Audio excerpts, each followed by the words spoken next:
My dear brothers and sisters, this gospel is very applicable for all of us, for our daily life. And when we take our life, each individual life, how are we working out with our relationship? The world of social media, therefore, we always have an option for unfriending someone. Just a click, that's all enough to unfriend somebody whom you don't like. So it's very easy. And how are we taking steps even to build up our relationship with just our kith and kin, our own brothers and sisters? The relationship goes very well as long as the marriage or the parents are there. And later it becomes very difficult. Once marriage is over, even some little things are enough for us to fight with our parents, to get angry with them, and not to reconcile. Small little things spoil the entire relationship. And so Jesus is precisely giving us this guideline today, foreseeing that so many things would happen in our life. That first, go and reconcile with Him. The first step I have to take, we have to take, to reconcile with our brothers, reconcile with our own kith and kin. But what do? We always talk behind and try to spoil the character of the person as much as possible.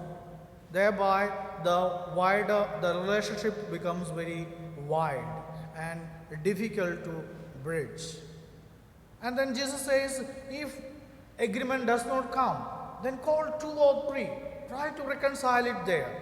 And if that doesn't take place, go to the third stage, go to the church.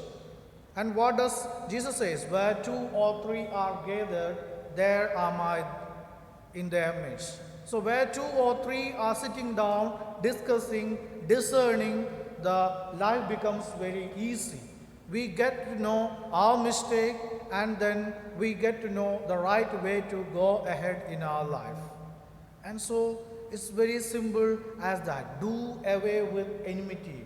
Reconcile with your brother and sister, and then come and worship God. Jesus says, if you have something against your brother or sister, come and reconcile first, and then you come for the prayer or worship. And so it's an urgent need that Jesus is calling us that not to unfriend someone for a silly, small reasons. Rather take relationship as something greater goal in our life. It's by loving our brothers and sisters that we reach heaven. It's in caring for our brothers and sisters that we can love our God who is invisible. Today, the church also is remembering Saint Clare. Clare's feast we are celebrating. In a way, Saint Francis and Saint Clare together was a pillar for the church during the 12th and starting of 13th century. Nowadays, when we look into the relationship again, the men and women, the girls and friends, the girls and boys, the relationship, so much misunderstanding takes place. And sometimes these relationships are considered for pleasure and life of living together. We have accommodated, and that has become part and parcel of our church. So Saint Clare and Saint Francis remembers us that it is something very unique. The complementary sexual relationship are not just merely for relationship, rather they should help each other to reach God. And so St. Francis would always consult St. Clare. There was a big question in his life that he should choose a contemplative life or he should choose an active life. And contemplative life, like cloistered, St. Clare founded the order Poor Clares, and they were living in the monastery, not getting out. And St. Francis wanted to have a life of prayer plus activity. And so he asked the opinion of St. Clare. After so many days of prayers and so on, they come out with an solution. What was the solution? Contemplative in action. A mixture of both contemplation and active life.